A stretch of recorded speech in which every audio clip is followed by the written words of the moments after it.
Hey guys, it's Jamie here.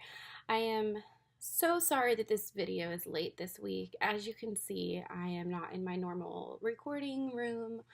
It's been a crazy week with my husband's work schedule, and I'm just trying to get a chance to do this now while I can.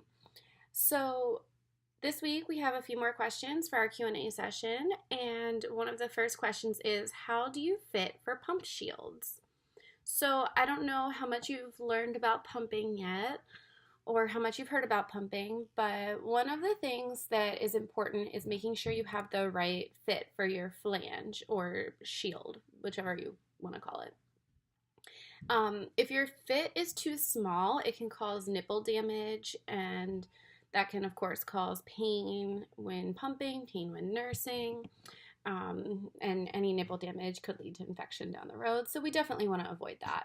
If your shield is too big, you might not get enough stimulation to actually get enough milk out, and then you're wondering why you can't get any milk, and then you start wondering if you're not producing enough, which, side note, pump output is not an indication of your supply.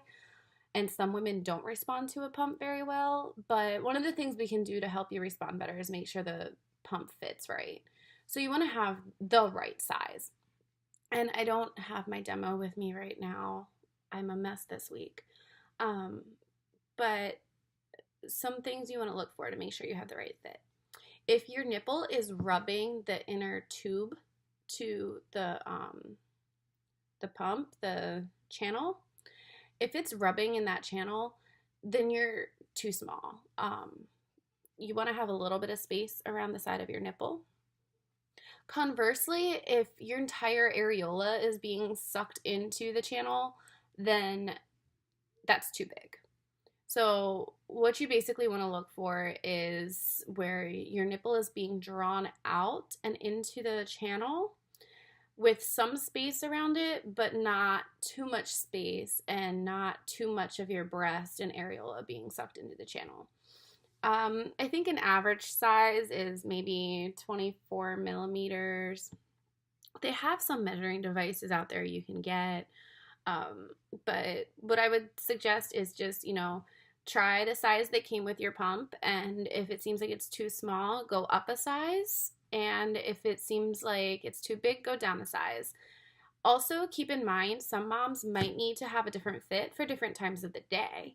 So if you're really engorged in the morning, you might need a bigger fit or a smaller fit, a bigger fit. And then like later in the day, if your breasts are not as full from like an overnight type thing, but you still need to pump, you might need a smaller flange size. Some women even might need one size for one breast and one size for another breast. So just, work it out and just experiment a little, and you'll be able to find which one fits better or worse, what's more comfortable. Okay, so next question is, my baby has a good latch and I burp her, but she still gets hiccups. Is this normal? So the short answer is yes. Having a good latch is important to minimize the air that comes in, because the more air they suck while they're nursing can lead to more hiccups. But babies are born with a lot of their systems still pretty immature, and she's still learning how to breathe, and her lungs are still developing, her respiratory system is still developing. So babies are still going to get hiccups when they're young. I mean, we get hiccups as adults, right? So maybe not as frequently as babies, but it just has to do with them learning how to breathe and developing still. If you do have concerns about your baby hiccuping too much, go ahead and talk to your pediatrician about that. But as far as having a good latch and burping her, it's definitely normal to still have hiccups, even with those things. And one more question for today, just to make this a quick video, is which latch is best? Okay, so there's a few different techniques for getting a good latch, and none of them are better or worse. It just depends on mom, baby, your situation, what you're comfortable with. And it's hard to go through all the different techniques, and sometimes the techniques they just come naturally. So you're going to want to work with a lactation consultant there. They can show you a couple different ways if you're having trouble. But in general, to know if you have a good latch, you're going to go off your comfort level. A textbook latch is going to have a wide angle in here. You're going to have a wide angle and a wide mouth.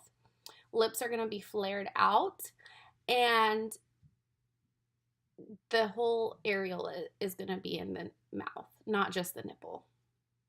That being said, humans are not perfect creatures.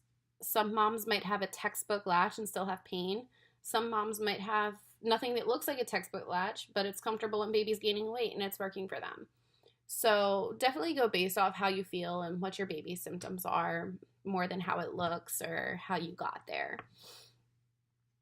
And I'm going to do one bonus question for today, and that is, I've been exclusively pumping for the first 2 months of baby's life, and now I'd like to breastfeed, but baby seems to like the bottle better.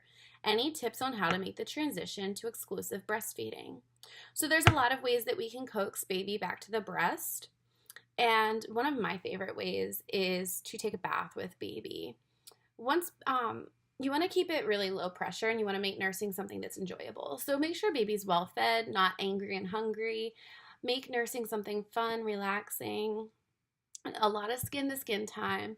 But taking a bath is really great for this. When my baby is really fussy and doesn't want to latch, I'll get in the bath with him, and he instantly relaxes and snuggles up to me and ends up looking for the breast and wanting to nurse. So that's probably one of my favorite ways to get skin to skin, relax together, and coax baby back to the breast. But otherwise, make sure you're practicing pace feeding when bottle feeding, and we can talk more about that in another video. Pace feeding mimics breastfeeding, so the baby still has to work for it, just like she would at the breast. Some babies prefer the bottle because they don't have to work for it as much. So there's a couple of different techniques out there, and I will actually get a post up on some of those techniques this week. So thank you guys for listening. Thank you for your questions. I'm so sorry that this week was delayed and that you get to see my hot mess of an office, but I appreciate all the support and I appreciate the questions, and please, please, please tell your friends to go ahead and ask their questions, submit their questions. You can go ahead and share this video. I'd really appreciate that. You don't know who you're going to be able to help by sharing some of this information.